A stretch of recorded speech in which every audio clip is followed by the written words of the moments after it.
Hello, hello. Happy Saturday, February 12th.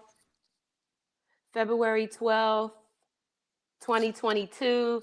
My name is Vonda Page. Welcome to Living Corporate Network. This is the group chat, and this is a Radical Change with Vonda Page, and I'm your host. I'm super happy to be here today on this 12th day of Black History Month. As always, we have plenty to talk about.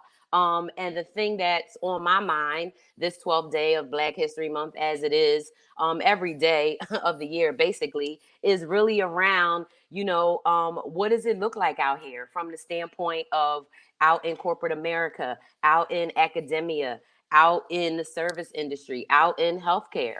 What are your employers, what are companies saying, right? What are schools saying? What are institutions and organizations saying versus what are they really doing, right? So if you think about, profiting off of Black bodies, which has been done for over 400 years, probably more like 600 years, right? Because this is 2022. And we got records of Columbus coming, here since, the late 1400s. So I'm saying it's more than 500 years that this has been going on.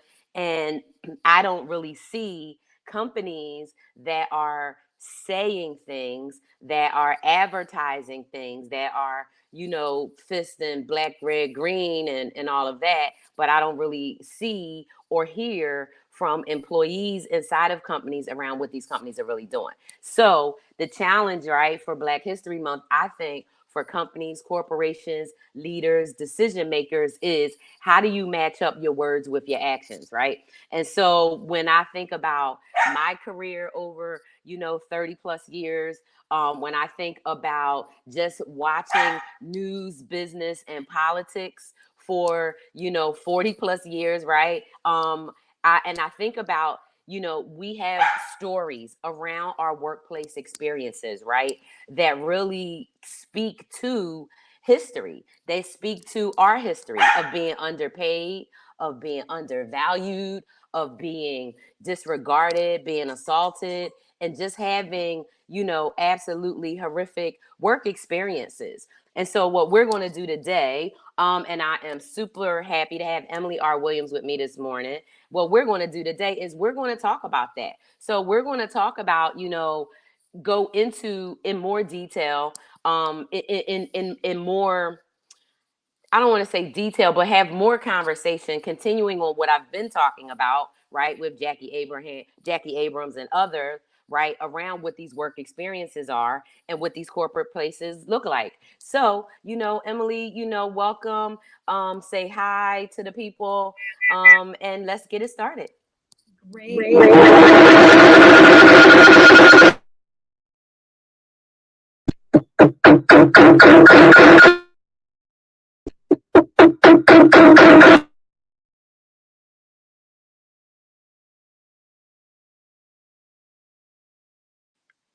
This happened before.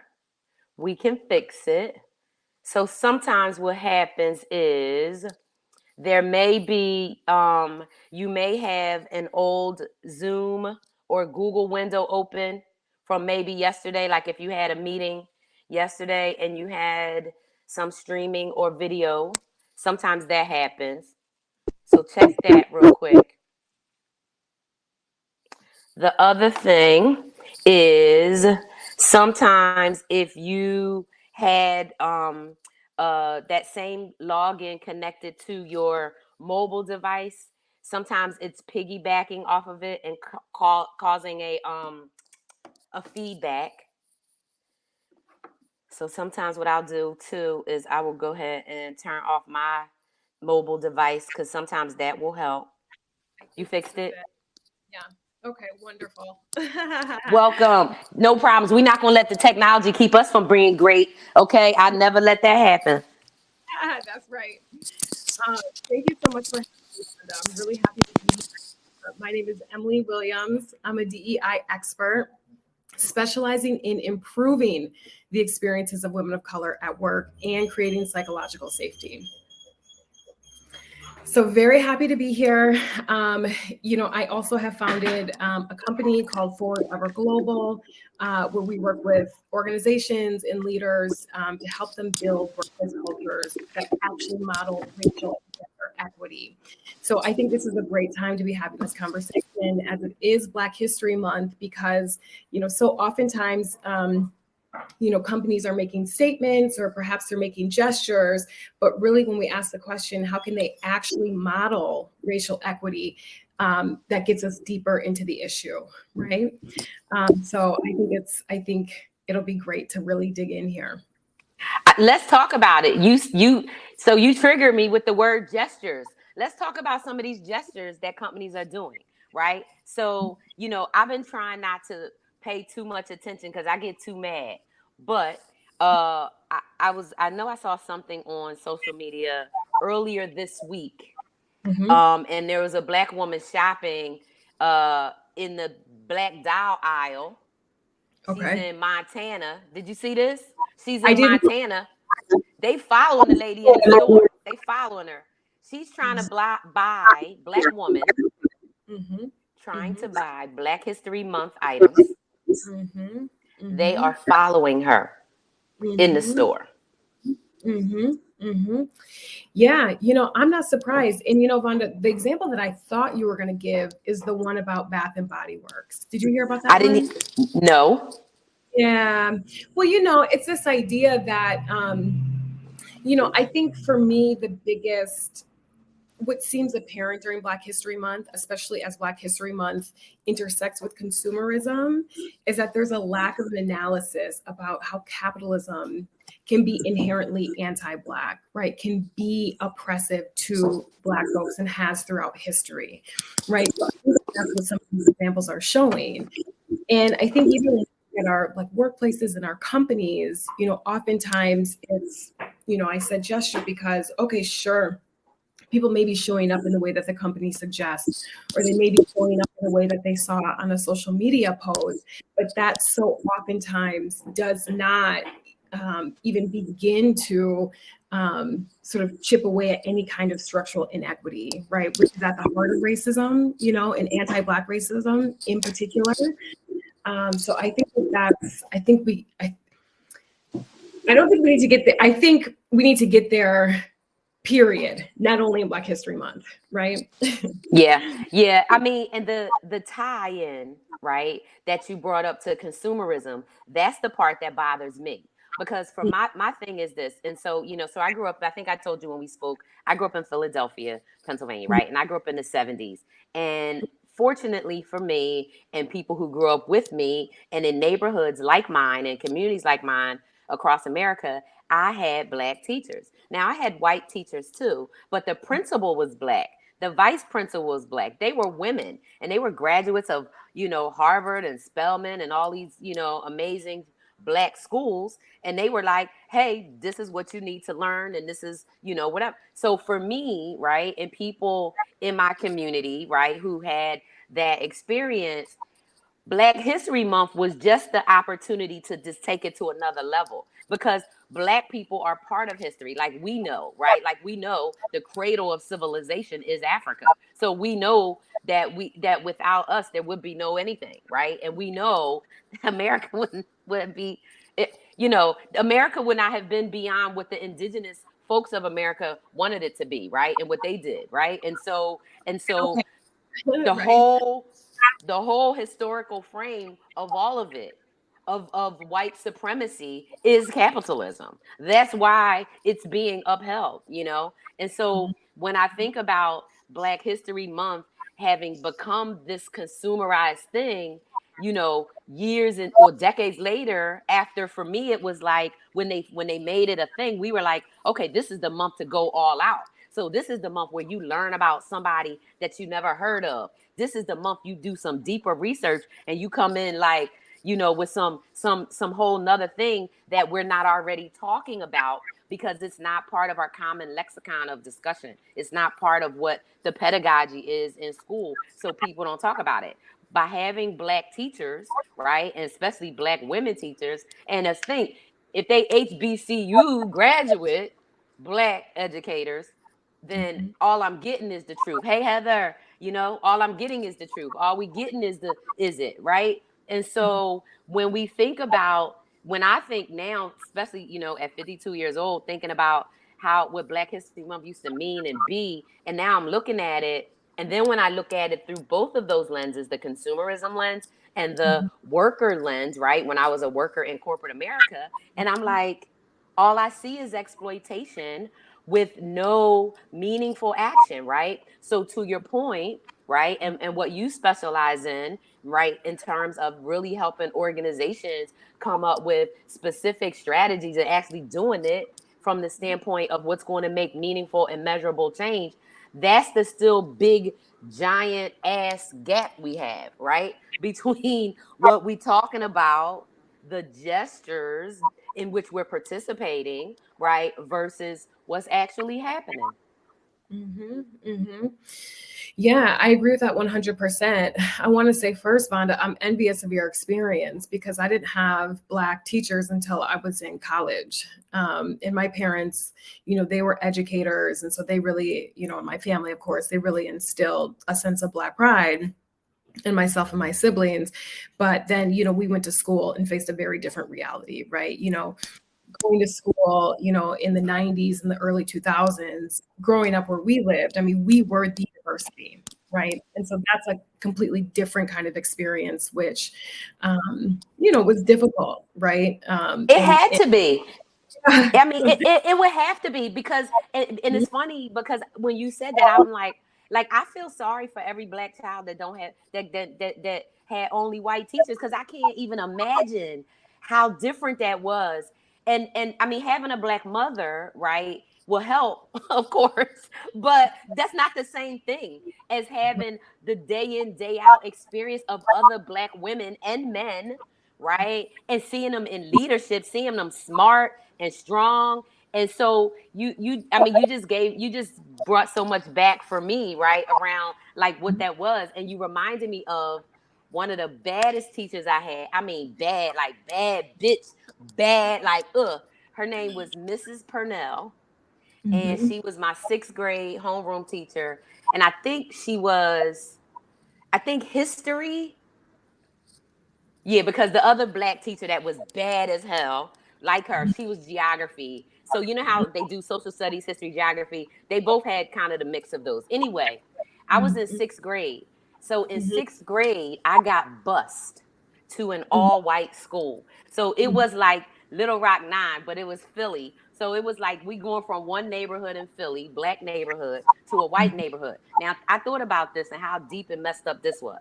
First of all, they picked the people with the highest test scores to mhm, take us out and send us to the white schools. mhm, Why? Why would you take the so-called, it used to be called mentally gifted. That's what they used to call it in the 70s, mentally gifted, right? Why would you take the mentally gifted people and why wouldn't you try to, like, I don't know, mix up the people that you send instead of a thing, right? But check it yeah, out. So it's an mhm, all-white school. It's me and 16 people, 16 of us. I'm just saying, it's just funny. I remember the exact number because, 16 of us, right? yeah, We go to school. We go to school. All the Black kids ride the bus together because they pick up all of us from all these different neighborhoods from all around the city, and then we drive up this long highway called Roosevelt Expressway, and we went to Austin Meehan Middle School. So my two badass Black teachers, Mrs. Purnell was one, and I can't remember the other one's name, but I was running for class president, okay, and it was only me and one other Black kid in my individual class, right? So each class had like 25 kids in it. Was me, two Black kids, everybody else was white, right? And because mhm, this is the late 70s, early 80s, we had a lot of second generation European immigrants in Philadelphia. So it was Russians and Germans and Polish people, like every country. And either they were born here and maybe their parents were born here, but their mhm, grandparents definitely weren't. So they had very strong European cultures of individual, like Greek and Greek and Russian and this and that. mhm, So it's maybe the second or third week of school. I'm running mhm, for class president. So I run. The other black kid, his name was Todd Fox. I remember that because he was cute. Todd Fox, he ran, right? Vera Zajac, she was the Russian girl. She was tall. She looked like a model, like an ice skater and a model at the same time, right? A couple other people. This kid, Richard Kaplan. We all say our little 1 minute speech, right? I've been practicing my speech all week why I want to be president. They do it in alphabetical order. So Mhm. it was Vera was next to last, and then me, Vonda, right?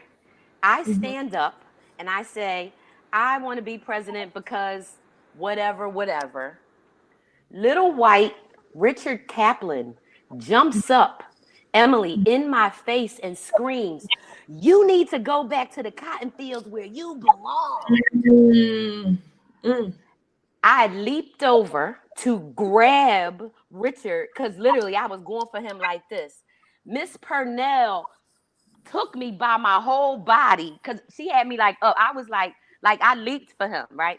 She had my whole body. She took me up and she like sat me down, held me like this, and she said, "Richard, how dare you say that to a black person? How dare you?" And I screamed out and I said something so horrible, but I screamed out to him, "What if I said to you, you belong in the gas chamber?" And he Mm. said, "Oh," and he just fell out. And Mrs. Purnell stood there and she said, "That was just as hurtful as what you said to Vonda." Mhm. Mhm. But the fact that she did not tolerate it, she did not. I mean, she was tall. She was a tall woman. She probably was like five, and I've been 5'3" since I was like 10 years old. She was like six, probably 5'11", and he was little. He was smaller than me. He was like a head smaller, and she told him. But I mean, I remember right then we talked about Black history all the time. And that year, we took a class full of white people to the Mhm. African American History Museum in Philly. You know, Mhm. they was fainting, they was falling out, and my teacher was like, "Sit right there." I don't know if you've ever been, and I don't know if they've redesigned the museum, but they have an exhibit where it's the belly of a slave ship. And my teacher made us sit right there. She didn't make us sit there. She made the white people sit there. She said, "You sit right there." Mhm. And they were like crying and they just couldn't believe it. And it Mhm. changed. It changed. Mhm. Yeah, and I think these kinds of I mean, I think these kinds of experiences are really important, right? One, what I see that happens more often than not is that Black women experience these assaults, right? We could call them microaggressions, we could call them micro assaults, but the fact of the Assault. matter is that they're violent, right? And they create harm, right? Psychologically, mentally, emotionally. Many of us can feel it in our body, actually, right? So it's really important that, you were affirmed in that, number one, right? That like that was not okay, right? You shouldn't ever have to tolerate that kind of treatment, right? And then even for your teacher to say, listen, you now she dished out what you were dishing to her first, right? She also made the point that none of it is okay. You know, oftentimes what I see now more and more, and I think it's really harmful, I think it's detrimental in a lot of ways, is that Black women are silenced, right? We're silenced at work, because it's like so oftentimes, these kinds of assaults happen, this kind of aggression happens, and it's just brushed off. Oh, that's just that person. They're a little grumpy, or he's been in that role for so long. Like, don't let it bother you. Meanwhile, like, our confidence in the space is diminishing, right? We feel less and less comfortable being out there, being vocal, shining, right? Because look at you, little you up there telling the class why you want to be president, right? And then you get assaulted in that way. What do you think that does the next time you go up there, right? I mean, think about like a woman who is giving a presentation at work. She's like showing her expertise. Some guy in the front row interrupts her, right? Or starts to question her expertise in front of an entire room while she's giving a presentation. What do you think she's going to think about the next time that she goes into that space? Whoa, I hope that that person's not in my presentation because they interrupted me last time. Or I better like try to really just flow through this so that I don't get interrupted. What that amounts to is that we're internalizing things, right? Ideally, what should happen in those instances is that there is an external, that someone else in the room actually shows up as an ally and says, hey, listen, we really should not be interrupting people, right? Wow, Vonda has a great presentation. Let's be respectful and let her continue, right? But so oftentimes that's not what happens, right? What happens is you might get somebody who comes by your office later and says, oh, Vonda, wow, gosh, I really wish they hadn't interrupted you. It's like, well, where were you while I was being interrupted? That's when it really would have made a difference. So, I mean, I think I hear so much of this. And when it goes, and, when we talk about workplace cultures, right, it's like these things happen repeatedly, right? And there's no consequence, there's no interruption, there's no accountability, right? And not only do, let's say, like, one woman of color experience it, but multiple, right? So, oftentimes it's a situation where I'm experiencing it, I'm witnessing Vonda experience it, right? I'm witnessing, Ellen experience it, whoever else, right? So, and that's when it becomes a very toxic culture. Because the other part about that is, and this is what we don't often talk about, right, is that too prevents true allyship, right, or meaningful allyship, because it then becomes intimidating, right? Because everybody can see, okay, well, Vonda's being treated that way in the office by, XYZ manager, and I'm not going to interrupt because I don't want to experience retaliation either, right? Like, I don't want to compromise, like, my position within this organization to speak up for Vonda, even though I know it's not okay. And Even think about the relationship to history. So how were enslaved people controlled on a plantation? Because you only got 2 or 3 masters, right? And you got the wife in the kitchen with a couple of little kids, and you might have 15 slaves. How are they controlling everybody, right?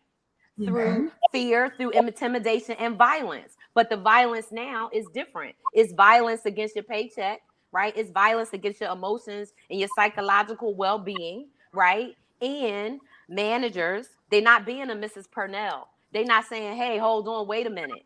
And probably, and I bet you, if you and I were colleagues, me and you would be on that same tip. You would be taking up for me, I would be taking up for you, and we'd be taking up for everybody else, and we'd be the 2 people ostracized in the office. Oh yeah, they they trying to be Harriet Tubman and they about to get fired, blah blah, because we know the stories, because this is how it goes. But the thing is, right, as long as we let fear, right, rule how we do that. So I remember, Wendy said it's lasting memory. I mean, I felt it even telling y'all the story, because it's certain words and things that trigger it, right? I literally, my whole body, I just was going to choke him out. I was going for him. I was going for it. And he was desks away from me. Like, we all stood up. I don't know when desks changed, but we had the kind where it was like a box, and it was like a hole so you stick your stuff in. And they were Yeah. metal, I think, because they Yeah. weren't plastic yet. Yeah, with a top, right? And so what we all did, when you was going to take your turn, you stood up. And so I like jumped over, like I was on a chair, like I jumped boom, boom, boom, like I like literally ran across. It probably was a 2-second thing, and I was on him. I had him, and Miss Purnell, like, she had me, and I was Mhm. scrapping. That's why I know she had to be like 5'11", because I was at least, because I was 10 years old. So I know I was already 5 feet at 10, because my whole family kept saying, you're going to be tall. Nobody in my whole family is over 5'6". So I was like, I don't know why they think I'm going to be tall, but it seemed like I was tall at 10. But Miss Purnell was that much taller, right? That she picked my whole body up. And so it was traumatic. And so in the workplace, if It's you true. watch a person get shut down, you watch somebody get treated bad, you watch them get ostracized, retaliated, and what do they call it? Counseled out. or those different corporate terms they use to get people out of companies, right? And you say, well, I can't speak up. Right. Right. Why would I take the risk? Well, and I think the part about it that's even more damaging is that oftentimes, and this is what I see all the time with my clients, that my clients are often operating under some kind of organizational mandate around DEI, around, equity, be that like racial equity, gender equity, right? Or their understanding of the way that the company articulates social impact, even, right? So they're showing up, right? They're bringing their expertise, they're shining, they're making a difference, right? People are listening to them. Their colleagues are showing up to their programs, they're getting praised for it. And then not long after, here comes a clampdown, right? And so Yeah. I think the other part too is that it's like, okay, you know, I think now more and more, especially after 2020, we're getting to the point where organizations understand that, okay, yeah, it actually has to be more than a statement, right? I think, so many organizations were pushed outside of their comfort zone by their employees, via employee activism to actually issue statements related to George Floyd Yeah. and racial justice in 2020, Yeah. right? Now that we're faced with a great resignation, which impacts people, not only Black women, not only women of color, right, but others as well. Now we see organizations kind of saying like, they're having this reckoning with themselves. Like, okay, we really have to change things. We really have to go far beyond anywhere that we've been, you know, in the history of the modern organization, right? Or in the modern workplace, right? So I think that's, I like to see those shifts happening. And I think Yeah. it's important. Mm-hmm. And I Mm-hmm. hope, and what I want to see, and what I'm trying to, hopefully encourage workers, in these companies is a lot of things. Is number one, that they can take action, right? That they do have power. So, for example, one thing that I am going to say repeatedly is that if you work in a company, if you're an employee and you send an email directly to an officer of that company, a complaint about something that's wrong, whether it's discrimination, harassment, assault, underpay, whatever, they have an obligation to respond. And that is the beginning of accountability. So don't have this thing where you feel like because when you think about proximity to power, right? And it's Black History Month, and we just are kind of talking about history because history tells us everything we need to know about the present, doesn't it? So when you think about the hierarchy, right, of enslaved people, right, and you had field slaves and you had house slaves, but you had overseers, right, and head slaves, right. So you have foremans, right, and supervisors, just like you do in corporate America, right? So the person that is assigned to work Mm-hmm. and manage you directly, that's your foreman, that's your supervisor. That person is in their vested interest to control you, to make you, small, to keep you Yeah. down, because they don't want you going to their manager's manager. And in these companies, you know how a lot of companies that are very hierarchical, especially the larger companies, especially tech organizations, right, and global organizations, and you got, the C level, then you got this EVP, then you got the SVP, then you got the VP, then you got the. Go right to your CEO. Email that person. Dear Susie, this is happening. I'm in this department, blah, blah, blah. You don't have to email your manager and your manager's manager and HR. And let's talk about this, right? Because I know that most of your clients, and I would venture to say, without us even having talked about your client pool, that I would say 90% of your clients, if they are within the talent or people organization, right, that the DEI function is not reporting to the CEO where it needs to be. Am I right? Right. You're right about that. That is correct. So, okay. So, if DEI, the head function, that the function, the process, and the person over it doesn't report to the CEO, then where is the accountability? Because if it's under human resources, talent, management, or whatever, that's a legal function. And that function is how do we extract the most and exploit the most from the people so we can do the best in our different performance categories, especially if you're talking about a for-profit company that's on NASDAQ, you know what I mean? That's traded publicly. So that whole hierarchy, right, it still exists. And so when you think about the clients, right, you think about where DEI, right, inclusion, diversity, equity, justice, belonging, whatever we calling it in these different flavors, when you're seeing it fit under HR, talk about what you see as the problem with that. Because I could talk about it all day, but I want to hear, you being in the trenches and being right there. What's it look like, and how is that helping or hindering progress for the employees right there in those organizations? Yeah, well, I can tell you from my own experience, having gone to human resources, it didn't make much of a difference, and in fact, I felt like it contributed to the gaslighting. I feel like it prolonged, the harassment and the bullying and the discrimination that I was experiencing.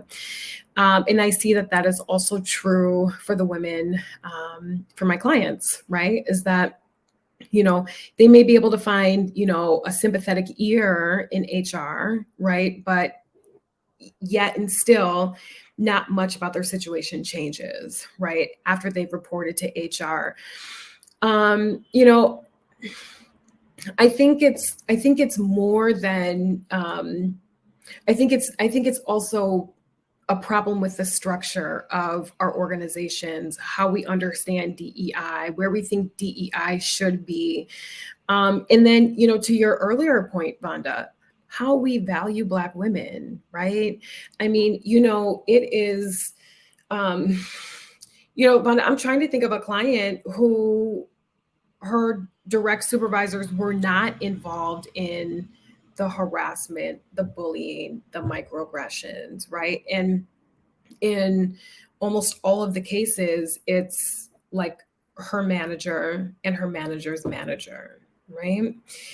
So I think that hierarchy and the power differentials, I think, is inherently problematic, right? Because it's almost like we're saying, okay, well, you have authority over this other person. When we think about a person's job, it's their livelihood, right? It's like their insurance for themselves and their families, income for themselves and their families, right? Even though we're in the time of great resignation, still it's taking people, at least 6 months to get a new job, right?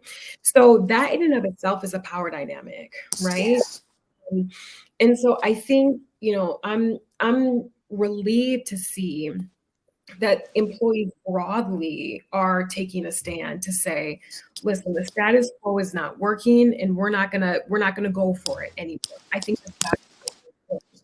And I think we have to look at more workplace structures which aren't so reliant on a hierarchy, because Yes. see time and time again, right, that the people who get promoted aren't necessarily the best, right? Not necessarily Never. involved. They're not the best leaders. They're not the great colleagues, right? But they're willing to play a game, and they're willing to play a game in a particular way, right? Which is why I find it, I think it's compelling. I like the ideas of, or like when organizations make DEI a leadership imperative. That's part of the way that their leaders are being evaluated. Because to me, that's I think that's a direct way that we can see change almost instantly, right? And going back to this notion around capitalism, right, is that so oftentimes we have to incentivize do anything that seems to be outside of their job description, or maybe a little bit of a challenge that they would have to prepare themselves for. Maybe they have to do a little extra research. Maybe they have to go to professional development conferences around DEI to figure out how to integrate it into their leadership models. You have to, because we live in the world that we do, right? That kind of thing has to be incentivized, you know. And similarly, it's like, unfortunately, the moral argument for DEI is not always effective, right? Once you start making the business case for DEI, then you have people listening, right? And you know, And that's historical too. That's historical too, right? Why do we have the Civil War? Right? mhm, It wasn't about, oh, because black people are human beings. Like we right, know that. So right, like we know that. We know that.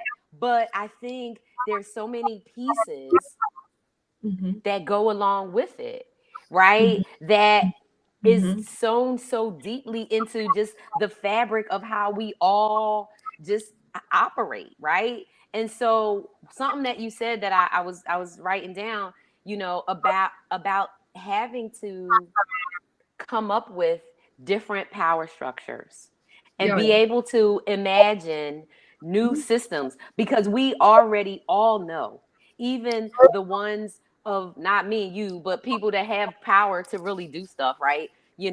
People whose last names is like Gates and Musk and, people like that, right? Who could really do something if they wanted to. There's no incentive in there for them to do it. So how do we, right, help people start thinking about, you know, what new different power dynamics and power structures look like?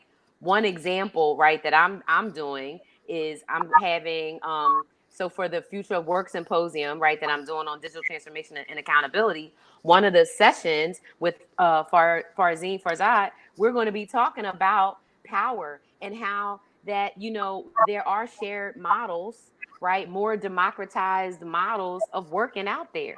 We are never going to convince the big giant companies that are 10, 20, 30 billion dollar companies to change what they're doing, right? Because we know that the people that are where they are, they are not going to give up that power, right? So what we have to do is, in addition to amasking our own power and bringing our resources together, is really start saying, do we really need to stay and remain part of that structure, or are there some alternatives? Now, the interesting thing about, I knew I might as well just keep all these books on my desk now. But John Graham, I don't know if you read this book. It's called Plantation Theory.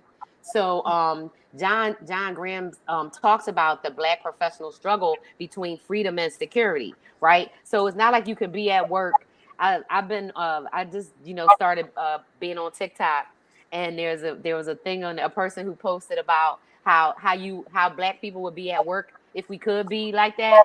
Like if somebody could touch your hair, you'd be like, bitch, I'll smack the shit out you. Or you know what I mean? Like if you could respond appropriately for the mhm, thing happening to you, what would mhm, it look like? It would look like you wouldn't have a job for more than 5 minutes, because the second you walk in the door, even if they treat you nice the whole first day, right? Your brand mhm, new first day on the job, you're still mhm. the pet and they love you. The next day, even if they ain't say nothing, the next day, they're gonna say something about your hair or your glasses or where you from, or are you all black or are you half black? You remind me of this other black person I know. Oh my god, yeah, yeah. Do you know her? I'm gonna ask, do I know people? Why Right, would I know this person? right, right, right, right, There's right. 60 million black people in the world. Right, right, exactly, exactly. And no, I don't look like the one black person you know. No, I don't, But here's the thing, Vonda, we don't even have to have like a strong response, right? I mean, I can't tell you the Nope. number of people have, said things about my hair or, made just off color comments.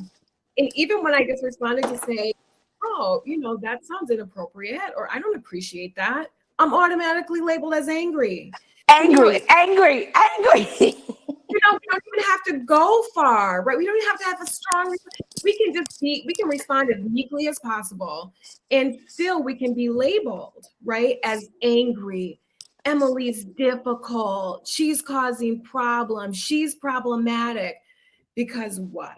Because I said that, I still up against microaggression. So it's like, we don't even have to go that far. Yes, yes, being asked, what are you? Yes, Wendy, I see that. Yes, all the time. And at this point, right? as someone who's biracial, right, of mixed race, it's like saying, there are ways to kind of put it back on people, right, which I have come to enjoy because I just, I never tell this to the women I coach. I wouldn't tell this to women that young women that I mentor. You do not have to suffer through microaggressions so that someone else feels comfortable, right? You do not have to sustain harm so that other people can feel comfortable. No, you don't.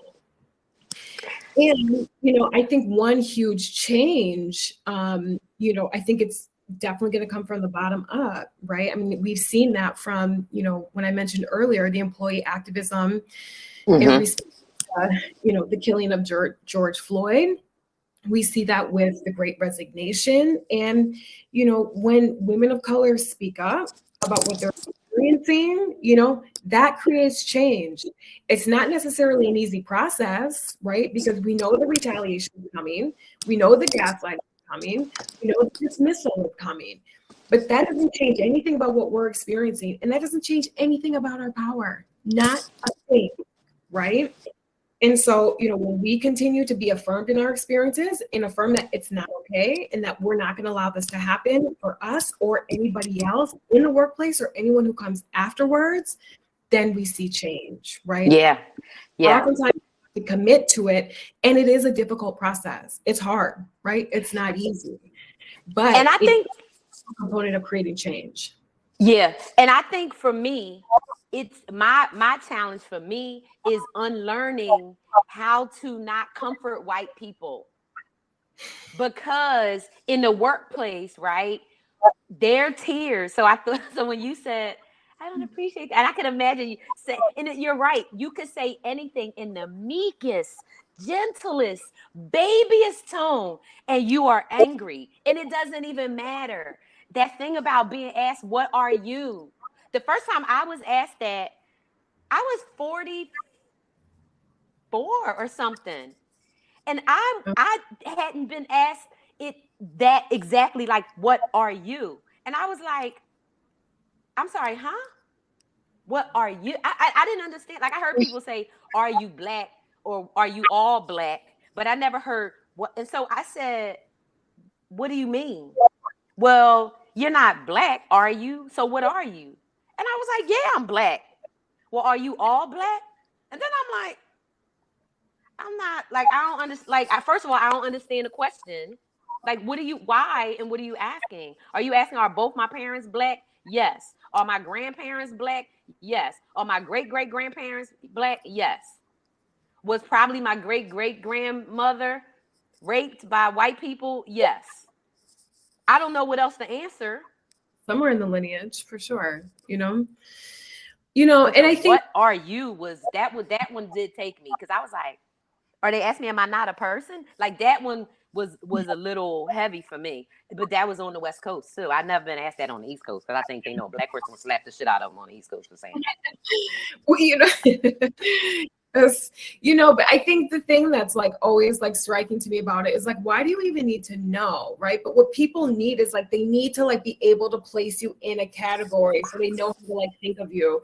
And so they What also, value to assign you? What yeah, value to assign you? Mm-hmm. yeah, yeah. And I think too, sometimes it's like, I don't take it as flattery, but it's like, it also like indicates like how much someone is really preoccupied with like your existence and like what your existence could mean in this space. I'm not saying that it's like flattering or that it's like a compliment, but it's like, it's just another aspect of the problem, which, also like relates to like what the women, who I coach, what they experience. Because, one thing that is so apparent when your manager and your manager's manager is, strategizing how to make life difficult for you at work, that takes a Yeah. lot of time. That takes a Yeah. whole lot of time. So it's like, when they're sitting down in their one-on-ones or on their phone calls, they're like, they are putting plans in place to, to harass people. And it's like, well, that certainly is not, that's not positive productivity, and it's also, I think it's about intimidation. The women who I coach are all stars. I mean, they are very good at what they do. And frankly, they could be running their organizations, right? And that's very apparent to their manager, their manager's manager, and their colleagues, right?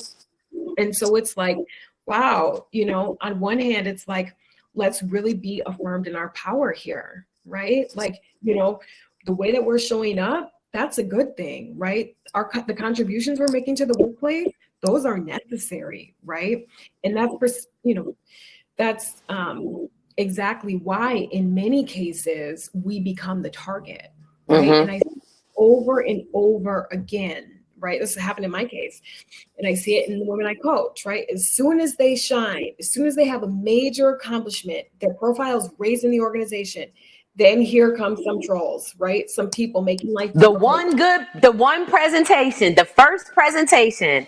And I remember, I think about, I think about Minda Hart's, her first book, The Memo, right? And I Mhm. think all the time about, Pet the Threat, right? And, mine is personally autographed. This is my personal one. Um, I just like bragging about that.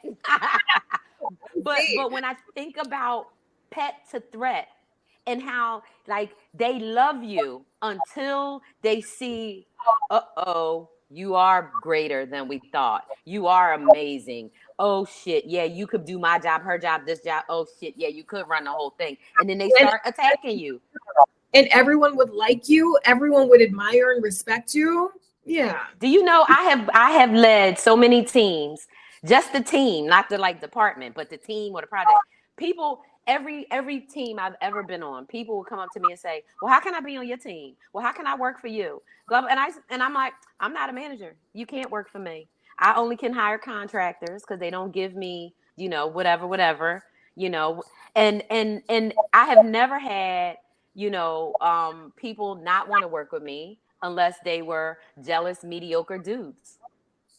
Like really, and then I've had, of course, we've talked about, those experiences that unfortunately a lot of black women have had where you have a black woman manager who treats you worse than anything, right? I mean, but that goes back to Iris, the anti-blackness thing, right? When I think about, and man, like I could unpack so much, right? With the two black women managers I had who, when I tell you, abuse me, oh, abuse me terrible.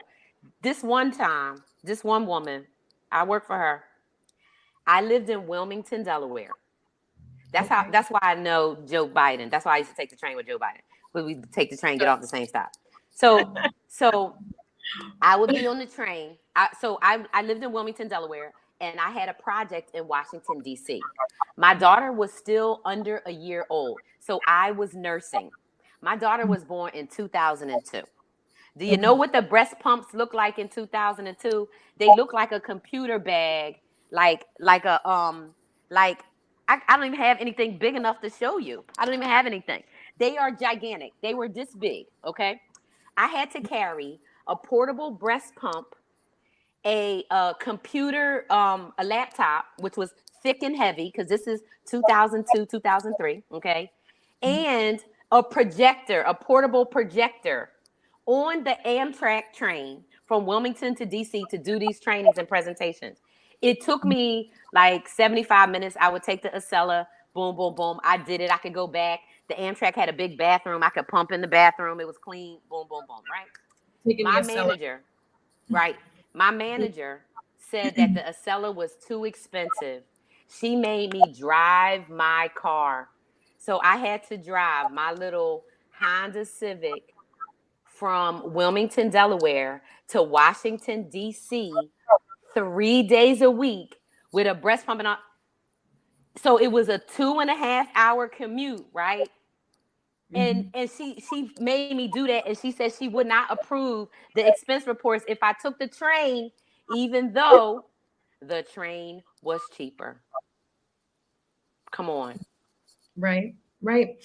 No, Vonda, when you The said that, train was cheaper. right, right, just making things difficult, right? And this is oftentimes, it's these kinds of examples, right? And this is why, I no longer, I don't think well, I don't subscribe to the idea of like, oh, but what about their intentions? Or maybe they didn't know. It's very calculated. It's very calculated, right? It's like, and that manager probably knew, oh, like who's going to say anything to me about this decision, right? And if she did, she probably had a justification in her mind. But meanwhile, knowing that it was making things unnecessarily difficult for you, right? And when you said that, something about it was healing actually, because Good. black woman and a black man, along with white man and white women who were very central to the toxicity that I experienced in my most life. And um, it was like troubling in a way because, sometimes we enter into these spaces and we're like, okay, like we're going to hold down for the black folks because we know that it's difficult, right? So we're going to just, try to be supportive, like try to, build some workplace camaraderie so that, at least we know that we have one another, right? And that works in many instances, but I'll tell you, when these particular black people got promoted to a position of power over me, it was some of the worst things that I've ever experienced. Yeah. What I would often think of, right, to just survive that experience, because these were also people, with whom I had, sort of built relationships with over the period of 2.5 years, right? Um, and so, one of the things that I, sort of thought about is that, and this is not an excuse, not even close, but when we are experiencing harassment, bullying day to day, right? This is why kids who get bullied at school often die by suicide, right? Because it creates anxiety, it creates depression. You feel like there's no way out, right? You feel like you have no choice, right? Just the weight of the situation just comes bearing down on you. And so you need ways to actually understand it, to cope with it. One of the things that I thought about when I was really thinking, like, how is it that these two Black people with whom I had like good relationships with for 2.5 years, but who then it became clear were very toxic, very manipulative, abusive people, right? How can I make sense of that? And the way that I understood that was that we're all responding to systemic racism, but we all are trying to respond to it. And for these particular individuals, it seemed clear to me, it seemed to me that they were acquiescing, right? Yeah. They, were going along to get along, were pleasing, their white superiors, right, as a way for them to survive, as a way for them to shine. Yeah. And, knowing what I knew about, their upbringing, their lives, at least one of them, had probably been surviving that way for a long time, and so I think that that's important. I think one of the things that I'm just really inspired by, heart is that so oftentimes my clients, they don't get bitter, you know, right? What they want is they want peace of mind, right? They want to be able to do their job, focus on their goals, focus on getting another job, focus on building their business. And they don't want anyone else to experience what they experience. But it's not about revenge. Right. I think that that's important, and again, I just want to make clear that I'm not making excuses for Black people who cause harm to other Black people in white power structures. I'm not making any excuses for that. But as a survivor of that kind of racial trauma and that kind of harm, I found it helpful to at least begin to understand and have some root of compassion, right? And as opposed to, I mean, I think that's so. Yeah, I think that's so important what you said, Emily. I mean, I think that is so important because and I think it kind of almost goes back to how we started the conversation and how you said like you were envious that I had Black teachers. And I think that that's a real big part of it. So because I had Black teachers at the earliest ages, right? And I was raised, my babysitter, okay, that I had, because my mom had a lot of problems. I tell people she had a lot of problems. So I was always being taken care of at other places, which was good. And when I was home, I was not being treated well and taken care of. But I was also around a lot of older Black women, like old, and they were like old church ladies, and they had grandmothers and aunties that were formerly enslaved people from South Carolina that moved up to Philadelphia. So I had so much Black pride around me that for me, right, there was never really, I never felt that I had to acquiesce at a certain amount, a certain level. Like for me, and I've noticed this as I've gotten older, right? For me, it was back to trying to make white people comfortable, but not comfortable when they are harming, but comfortable from the standpoint of me feeling like, well, I'm going to code switch, right, and talk a little more, hey, and then to make people feel better. But I'm never going to be like, I never could be a Sambo. I never, and I used to have people like that tell me my entire career, that's why you ain't never going this. That's why because you don't know how to act. You don't know how to do this and you don't know how to do that. Well, because that's not who I am. That's not who I am that wouldn't be me authentically. And because I did have, I think, that strong foundation, right, of those Black teachers. And I told you, I bet you 90% of them went to HBCUs. I know a couple of them went to like white schools and Ivy schools, right? So imagine their trauma of being in them institutions. Oh Because a yeah. Black person in any PWI, predominantly white institution, it don't Mhm. matter corporate, you going to go through trauma and assaults consistently. So when I moved from all Black spaces or 80% Black spaces to 99% white spaces, I took my same blackity black ass blackness with me. Yep. And even though I got accustomed to seeing how white people operate, I still stayed. This is how I roll as a Black person. And so for me, those times when, and I was younger that first time, and the other time was more recent, right? And I was much older. I was like, what the hell's wrong with you? Because I didn't get it, right? From the standpoint of like why you would need to do that.